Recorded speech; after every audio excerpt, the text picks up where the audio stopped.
Assalamualaikum warahmatullahi wabarakatuh. I'm Professor Salmia at the Faculty of Mechanical Engineering. Okay, today I would like to introduce a course, MEC600, which is Engineers in Society. This is very important subject, especially all of you students going to be engineers, right? Before I proceed with the details of the course, I would like to introduce you to the team, team of lecturers teaching this course. There are 8 of us, myself, Dr. Salina, Dr. Bulan, who is the resource person. So she is in charge of this course, as a resource person. We also have Professor Yupita, Dr. Wan Mazlina, Dr. Ali, Dr. Dr. Amirul, and finally Dr. Zainur. So the reason I tell you the other lecturers, because I would like to encourage you to meet them if you want to have different ideas, different from what I've taught in class. And some of them have more industrial experiences, and by meeting them for ideas and discussion whatsoever will enhance your knowledge. So feel free to meet them even though you're in my class. Okay, let's look at the I'd like to first look at the course learning outcomes, what actually we wish to have at the end of this course. And this is very important. This is what we call the COs, course outcomes. Remember OBE. If you want to learn more about OBE, you can go to my recording. I have a specific video on OBE as well as on ESC.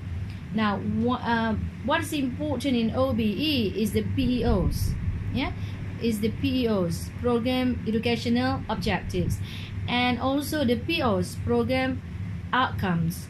We have 12 program outcomes which are specified in the Engineering Accreditation Manual. So you can also refer to that manual, the Program Education Manual produced by the Engineering Accreditation Council. The latest version is 2017. So what are the course outcomes that we wish to have, or we wish the students to grasp at the end of the course? CO number 1 is recommend solution. You are able to recommend solution for engineering ethics, sustainable development and finance, components or processes that meet specified needs with appropriate consideration for public health and safety. Public health and safety, cultural, societal and environmental consideration. This is associated with PO number 3. Okay. The second course outcome is so that the students can study the reasoning informed by contextual knowledge to assess societal, health, safety, legal and cultural issues and the consequent responsibilities associated to the professional engineering practice. This is associated with PO number 6. And course outcome number 3, to identify the impact of professional engineering solutions to societal and environmental context and demonstrate knowledge and need for sustainable development. This is for PO number 7.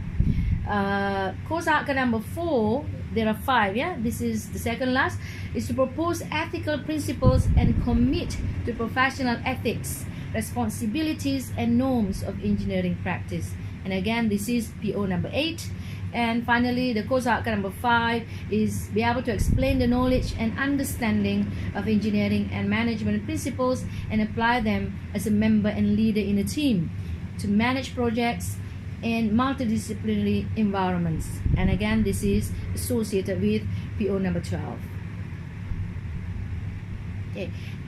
Having this in mind, you have to ensure that as you progress through the course, you achieve this. Yeah, that's why we tell them at the beginning of the course, so you know what you want to get, and by knowing it, you are mindful as you learn the course. Yeah.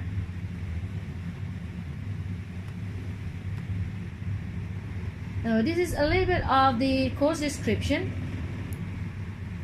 I just point out a few keywords here. This course covers the fundamentals of engineering ethics, sustainable development, and finance in the working environment. These include the Implementation Act and regulation for engineers in Malaysia. For this, we're also going to invite some speakers from outside, yeah, so that you can have a first-hand information from them. Okay. You also will learn about the Professionalism, Code of Ethics, Employment Act, Law of Contract, Employment Act, Bankruptcy Act, Cyber Law, and SPRM. Yeah? And besides that, the course also emphasizes on the sustainable development, on economic sustainability, environmental sustainability, engineering economics, financial management for engineers, and so forth. Okay, so we will, again, I would stress this, there will be speakers from the industry, so you really have a good opportunity to ask them questions and get extra information, which is pertaining to the current situation out there.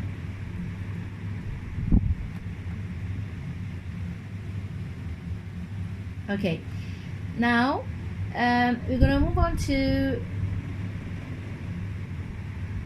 the lecture material. Just bear with me as I switch from one slide to the other, because I'm using a different platforms here. One is the online. For your information, this course is already MOOCed.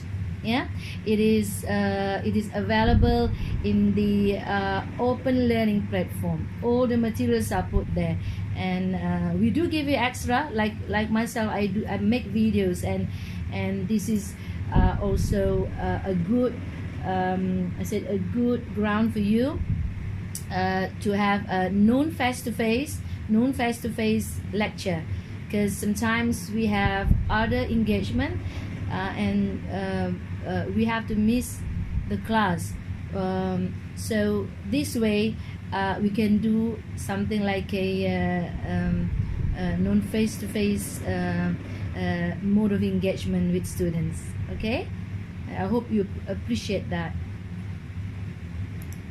Okay, let's look at the chapter 1. Yeah, this is chapter 1, or we call it module 1. It is about engineer in general, CSR, and project management. These are the three things that basically we wanted to stress on, yeah, in this module 1. One is the awareness of what it means to become an engineer, yeah? And also the CSR. CSR is very important because this is how we engage with the society.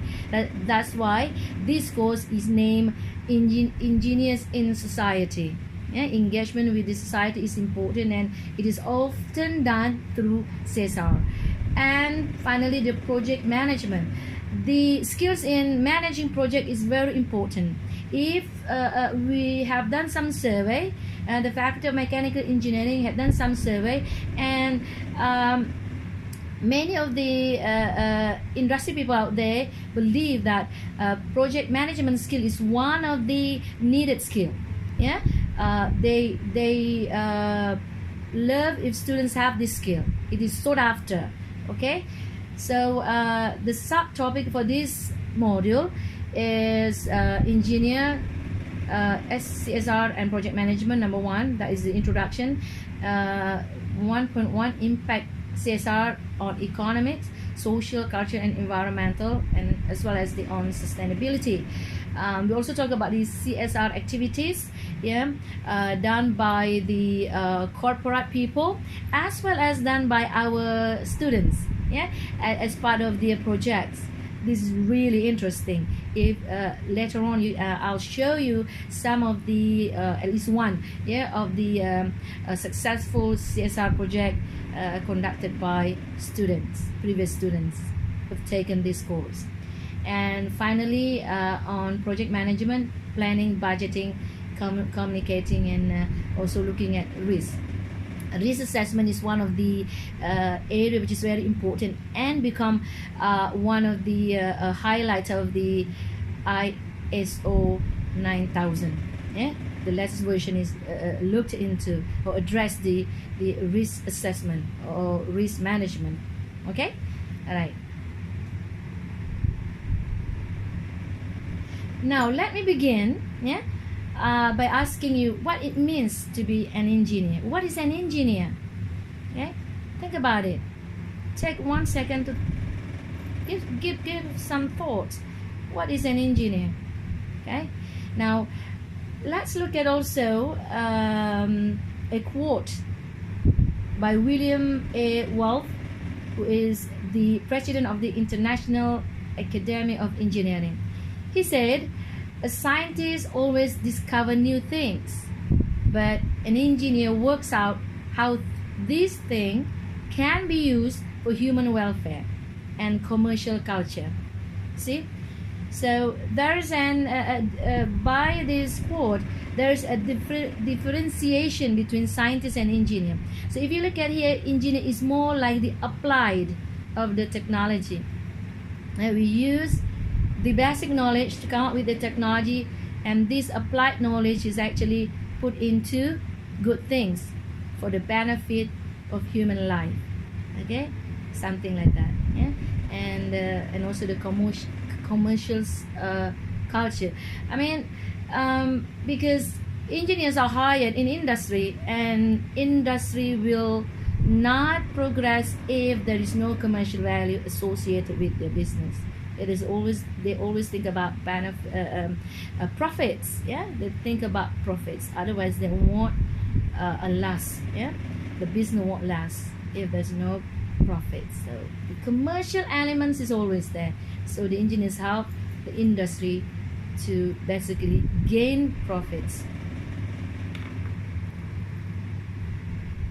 Okay, roles of an engineer. I'm going to describe this one because my recording is by 15 minutes. Yeah, I have about 3 minutes here or 2 minutes, and then I will continue with another recording.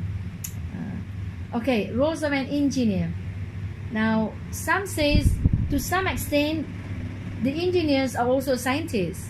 Yeah, this is especially true if the engineers behave like a researcher, looking for new knowledge. Yeah, looking for new knowledge. Some engineers get involved in research and they get new knowledge, and based on that new knowledge, people produce technology. Yeah, so if they do fundamental research, then they become more like a scientist. Okay, now besides research, it is commonly engineers engage in development or in design. Yeah? In design, if we talk about development, is actually transforming ideas or concept into production processes. Yeah, and if you talk about design, there is a certain process in the design, and the engineer normally get involved in certain phases of that design. But if you want to consider a good design team, actually all the members of the design team should be engaged from the beginning, so they understand each other from the beginning. They can see things better and anticipate things better. Now I have 30 seconds now. Beside that, they also get in production and testing, and also sales, a bit of sales. And why do they engage in sales? Because they can explain things better, because they sometimes know the product better than the salesperson. So they do. Thank you so much. I will continue in another recording. Assalamualaikum warahmatullahi wabarakatuh.